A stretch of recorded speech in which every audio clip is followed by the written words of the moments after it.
travel professional is critical for our business. But let me tell you why.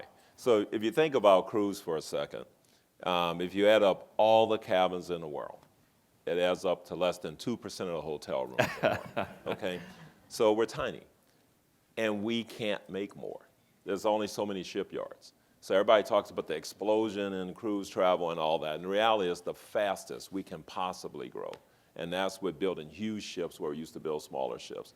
It's about 7% a year, and that's if we don't retire any ships. And our company's almost 50 years old, so we have some ships that are getting up there, and even though they still make good money, at some point, you know, with the environmental regulations out there, they're just not going to be able to function. So we have to replace. So we can't even grow at 7%. So with that in mind, how do we grow? You know, all of our shareholders, you know, nobody's going to be happy with 2-3% growth.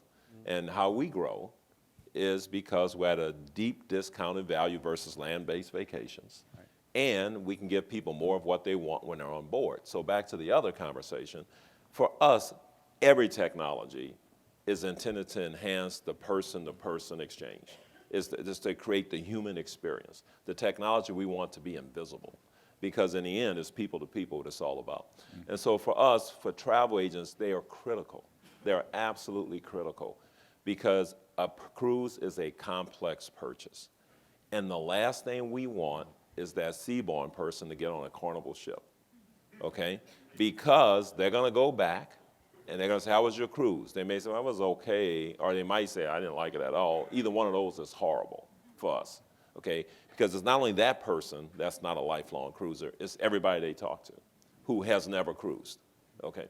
So for us, it's absolutely critical for the travel professional to be involved, or, you know, we have people that they can call, but the reality is we don't save any money with that. You know, it's not a cost saving for us to have them call us instead of a travel professional.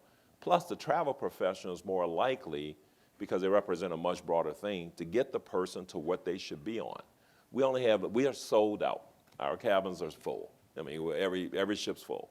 So we're not a hotel with 70% vacancy. We're 115% occupancy all the time. That's why I've never heard of figures. How can you do 115% occupancy and it's multiple berths? Yeah, multiple berths, but you know, uppers and all that. But the bottom line is that we're full.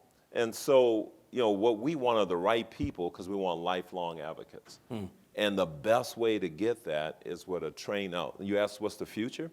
The future, in my mind, for travel professionals who are going to really do well is knowledge and information and understanding and ability to screen your clients and give them the experience that's really going to resonate for them. I want you to do that even if it's not on my ship, okay? I don't compete with the other cruise companies. I need them to be full. If they're not full, what are they going to do? They're going to drop their price to fill up their cabins. That doesn't help me, okay? So I need them to be full with the right people. And I need mine to be full of the right people, so we keep building and building and building the momentum. Yeah. So we desperately need travel professionals, well-trained, well-informed. We got to create better tools to help. And we ask you guys to demand from us what you need, so that we give you what you need, so we can actually, you know, continue to prosper for, you know, decades and decades to come, because it is the golden age for travel, and it's certainly the golden age for cruising.